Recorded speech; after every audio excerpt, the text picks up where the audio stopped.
بسم الله الرحمن الرحيم.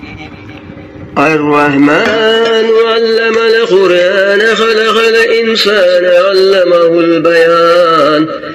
الشمس والقمر بحسبان والنجم والشجر يسجدان.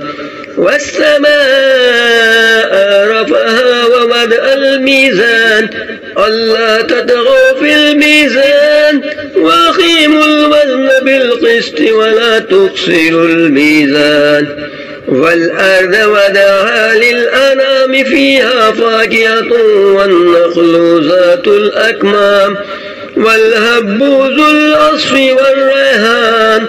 فبأي آلاء ربكما تكذبان؟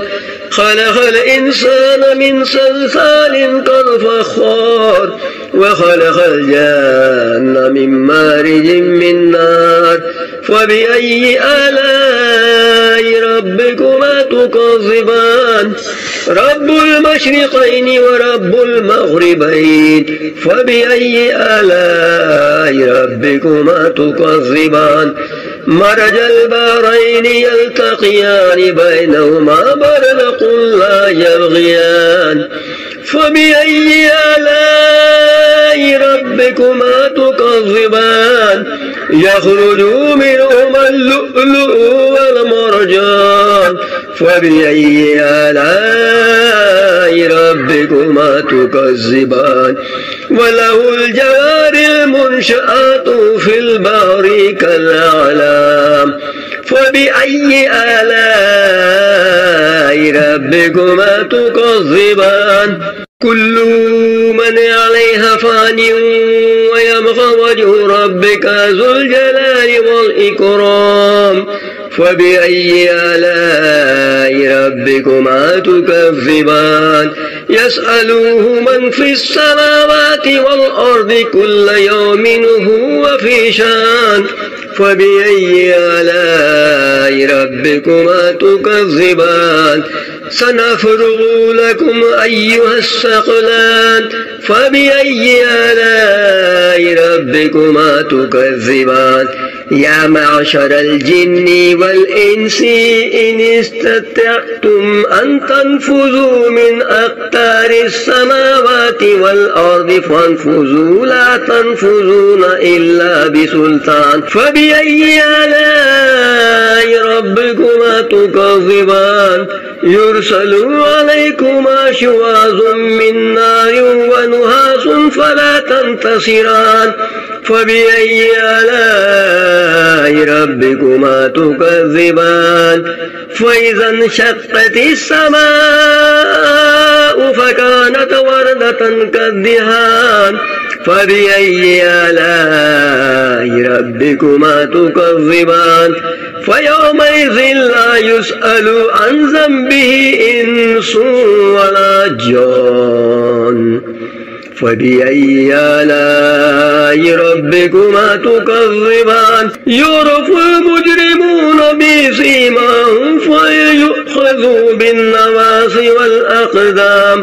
فبأي آلاء ربكما تكذبان؟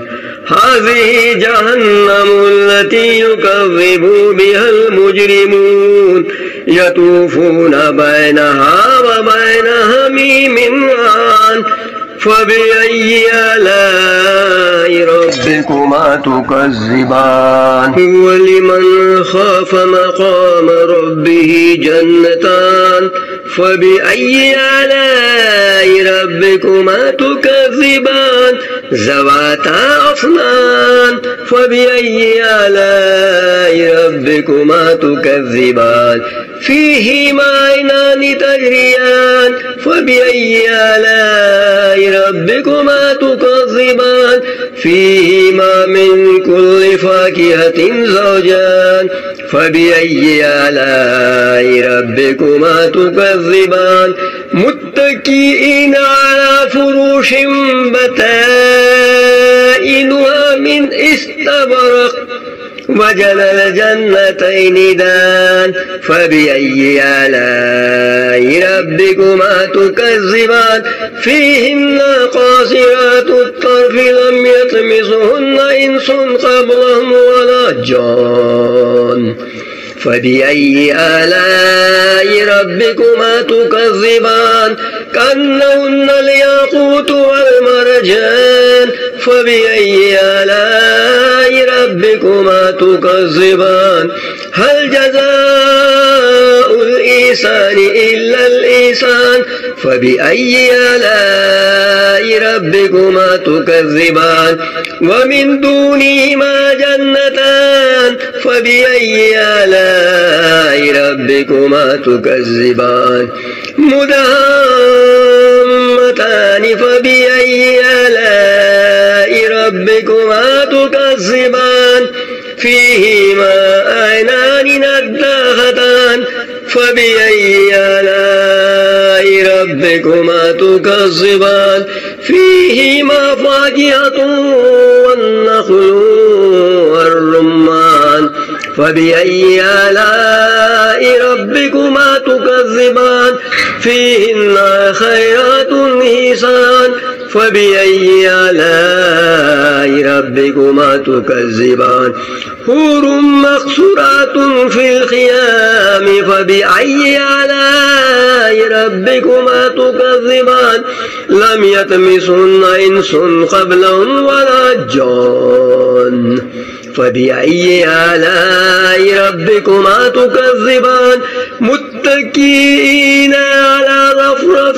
خضر وعبقري حسان فبأي آلاء ربكما تكذبان تبارك اسم ربك ذي الجلال والإكرام.